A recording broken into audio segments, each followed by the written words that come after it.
तर आपण दोन कंपनीज बद्दल जाणून घेतलेलंच आहे, पण त्याचबरोबर एसके कॉयर इंडस्ट्रीज आणि त्यासोबत बँक आणि फाउंडेशन हे सगळं कसं काय मॅनेज करू शकतात? आता मी प्रत्येकाबद्दल असं एकाच ह्याच्यात सांगू शकत नाही, कारण प्रत्येक कंपनीला काही वेळ लागलेला आहे. त्याच्यामुळे मी पहिल्यांदा तुम्हाला आपलं एसके कॉयर इंडस्ट्रीज जे आहे एसके कॉयर इंडस्ट्रीबद्दल बोलतो. तर एसके कॉयर इंडस्ट्रीज, कॉयर म्हणजे कात्या, काही ठिकाणी त्याला सुंब म्हणतात, तर काही ठिकाणी त्याला बांधायची दोरी असं म्हटलं जातं. तर हे जे आहे हे मटेरियल आपल्या कोल्हापूरमध्ये फार कमी याच्या फॅक्टऱ्या आहेत आणि त्यामुळं अखंड महाराष्ट्रामध्ये जर कोणीकडून जर पुरवठा होते कॉयरचा म्हणजे दोरीचा, कात्या बंडलचा, तर तो पुरवठा जो आहे तो सेलमवरून किंवा केरळवरून ह्या भागातून होते. आणि ज्यावेळी तिकडच्या काहीतरी प्रॉब्लेम आल्यानंतर इकडं ज्यावेळी माल शॉर्टेज होते त्यावेळी अखंड कोल्हापुरात म्हणण्यापेक्षा महाराष्ट्रामध्ये कॉयर कुठेही मिळत नाही अशी अवस्था होती. आणि मग ह्या लोकांच्या डिमांडसाठी आणि म्हणून आम्ही पण अगोदर त्याची मार्केटिंग करत होतो. मार्केटिंग करत असताना आमच्या एक लक्षात आलं की आमच्याकडनं 1000-1200 बंडल सहज विकलं जाते. तर मग आपण स्वतः फॅक्टरी टाकायला अडचण काय असेल, तर म्हणून आम्ही काय केलं, स्वतःची फॅक्टरी चालू करायसाठी त्याचे प्रयत्न चालू केले आणि गेले 6 महिने आम्ही त्या प्रयत्नात होतो.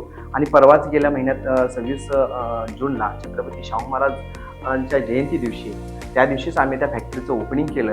आणि आता बघता बघता ह्या महिन्याभरात सुद्धा 1000 बंडल आम्ही काढून आता लोकांना दिलेलं आहे. विशेष करून आता जर बघितलं तर आता कॉयर खूप अडचणीत आहे, म्हणजे इकडं कोल्हापूरमध्ये पुरवठाला कोणी नाही आहे मटेरियल, तर ते नाही आहे तर आम्ही त्या गरज लोकांची पूर्ण करून दिली. म्हणजे आपली एकच इंडस्ट्री असं म्हणता येईल.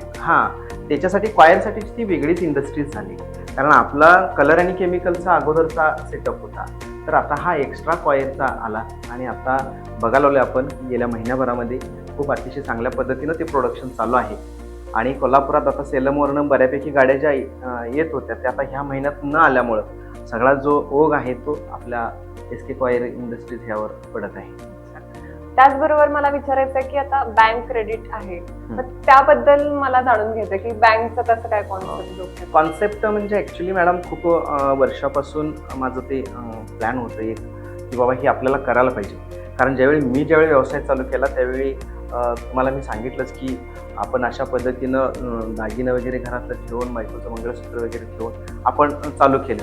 पण ज्यावेळी कोण स्टार्टअप करणार असेल तर त्या स्टार्टअपसाठी जर का असेल तर फंडिंग कुठून येणार. तर मी काय केलं, मी बऱ्याच ठिकाणावरनं फायनान्स केलं, फायनान्सकडल्या अट्टी बघितल्या, बँकाकडच्या अट्टी बघितल्या. आणि मग आपल्या लक्षात आलं की अरे आपण का करू शकत नाही, बँकच आपण आपली का चालू करू शकणार नाही, की जे की आपल्या जवळची माणसं असतील, मित्र असतील किंवा अन्य कोण असतील, तर जे गरजवंताच मदतीचा जर हात जर द्यायचा असेल तर तो मी स्वतः देऊ शकत नाही. तर एक कोऑपरेटिव्ह क्रेडिट सोसायटी जर असेल, तर एक स्वतःची बँक जर असेल, तर खरंच ज्या गरजवंतास आपण मदत जर करू शकलो तर त्याच्यासारखं कुठलं पुण्य नसणार आहे. आणि म्हणूनच शक्ती अर्बन कोऑपरेटिव्ह क्रेडिट सोसायटीची या ठिकाणी स्थापना झाली. आणि गेल्या 6-7 महिन्यामध्ये म्हणजे 13 ऑक्टोबरला आमच्या संस्थेचं ओपनिंग झालं, बँकेचं ओपनिंग झालं.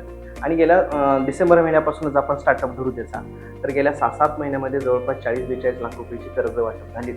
आणि बऱ्याच लोकांना व्यापाराच्या माध्यमातून त्यांना व्यापार मोठा करण्यासाठी आपल्याला त्याचा उपयोग झालेला आहे. म्हणजे अगदी कर्ज घेण्यासाठी कमी डॉक्युमेंटेशन मध्ये कर्ज उपलब्ध करून 100% कुठलाही सिबिल बघितला नाही कुणाचा.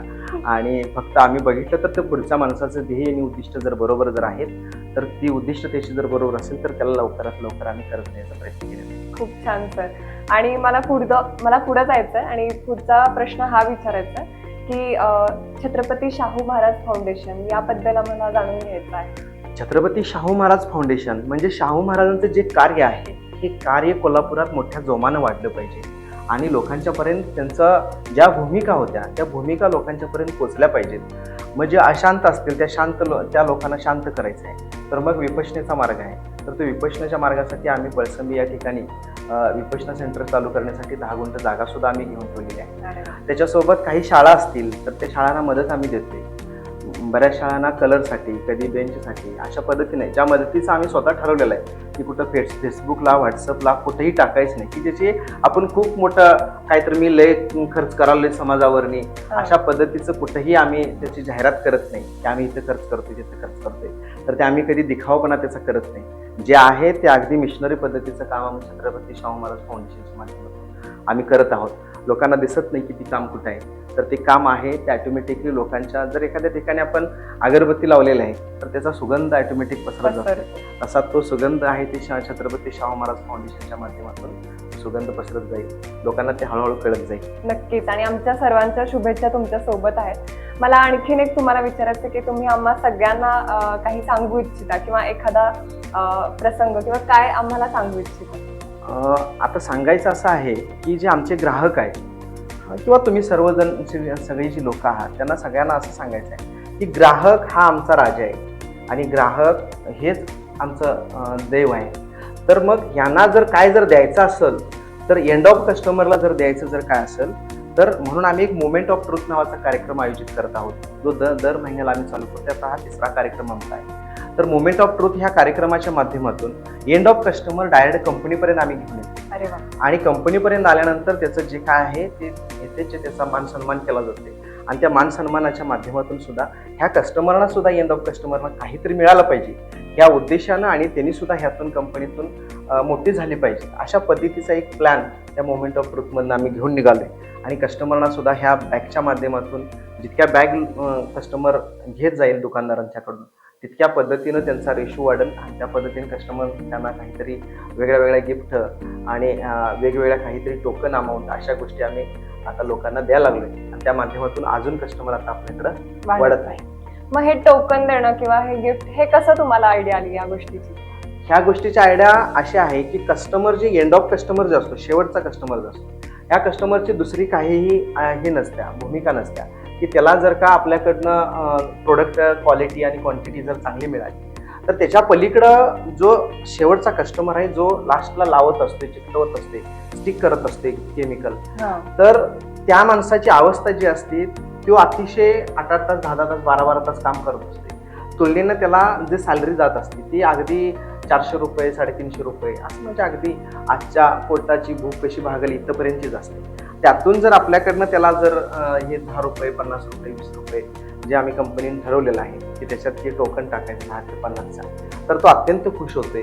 तो कंपनीवर खुश झाला तर तेवढा आपल्याला कंपनीला त्याचा पुण्याचा लाभ मिळेल ह्या हेतूनं हे आपण सुरू केलेलं आहे. मग हे टोकन देण्याचा प्रसंग म्हणजे तुम्हाला असं काही तुमच्या बाबतीत काही गोष्ट अशी काही झाली होती का? नाही, हे ऍक्च्युली फाउंडेशन आणि ह्याच्या माध्यमातून जे आमची जवळची माणसं आहेत, जे आमचे कमिटी आहे, कमिटीच्या माध्यमातून ठरलं की बाबा एंड ऑफला माणसाला काहीतरी दिलं पाहिजे, शेवटच्या माणसाला आपण काहीतरी दिलं पाहिजे. तर ते हे द्यायचे जे आहे ते सगळ्यांच्या ह्याच्यातून एक मुखातून आलं की आपल्याला एंड ऑफ कस्टमरला खुश करायचंय. एंड ऑफ कस्टमरला जर आपण शेवटच्या खुशी जर केलं तर कंपनीची अजून बरकत व्हायला काय हरकत नाही. म्हणजे जसं सरांनी म्हणले की ग्राहक हा राजा आहे, ते ध्येय म्हणजे ते वाक्य अगदी पिक पॉइंट आहे सरांचा कंपनीचा असं पण म्हणता येईल आपल्याला.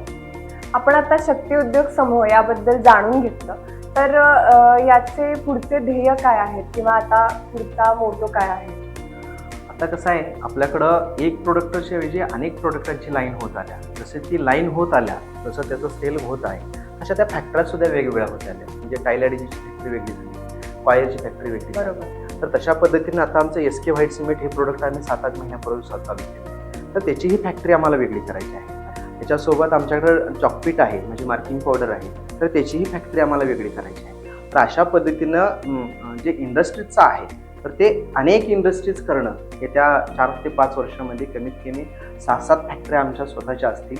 तर त्या वेगळ्या करणं हा पहिला आमचा जे आहे ते ध्येय असतं. आणि त्याच्या पुढं जाऊन जे काम करायचं आहे फॅक्टरीबद्दलचं, तर आज महाराष्ट्र आणि कर्नाटक एवढ्या राज्यामध्ये सीमित असलेली आपली जी फॅक्टरी आहे, जी आपली कंपनी आहे, तर ही पूर्ण भारतभर करणं आणि भारतभर सोडून भारताच्या बाहेर कसं जाईल, इम्पोर्ट एक्सपोर्ट कसा होईल, आणि त्या अनुषंगानं आमचं ते पहिलं प्रयत्न असतील त्या 1-2 वर्षामध्येच. त्याच्यासोबत जर आहे तर मगाशी तुम्हाला बोललो की छत्रपती शाहू महाराज फाउंडेशन, तर सोशल वर्कमध्ये सुद्धा काम करत असताना ते सुद्धा काम विपश्यना सेंटर पूर्ण करणं आणि बाकीच्या गोष्टीतनं सोशल वर्कमध्ये सुद्धा आपण आघाडी घेऊन लोकांच्या सोबत जाणं हा आहे. शक्ती अर्बनच्या माध्यमातून सुद्धा शक्ती अर्बनच्या आज 1 शाखा आहे, तर त्याच्या अजून एक 8 ते 10 शाखा तर येत्या 1-2 वर्षामध्ये करायचं हे प्लॅनिंग आमचं आहे तयार जवळपास. म्हणजे येत्या 1 ते 2 वर्षामध्ये शक्ती अर्बनच्या तुम्हाला 6-7 शाखा संपूर्ण कोल्हापूर जिल्ह्यात तर दिसायला लागतील. त्याच्यासोबत फाउंडेशनच्या माध्यमातून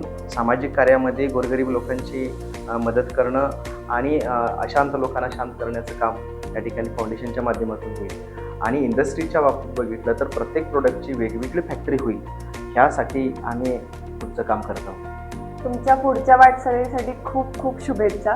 आणि अर्बन बँकेच्या फक्त कोल्हापुरातच नाही तर अवघ्या महाराष्ट्रात ब्रँच होत मी सदिच्छा व्यक्त करते.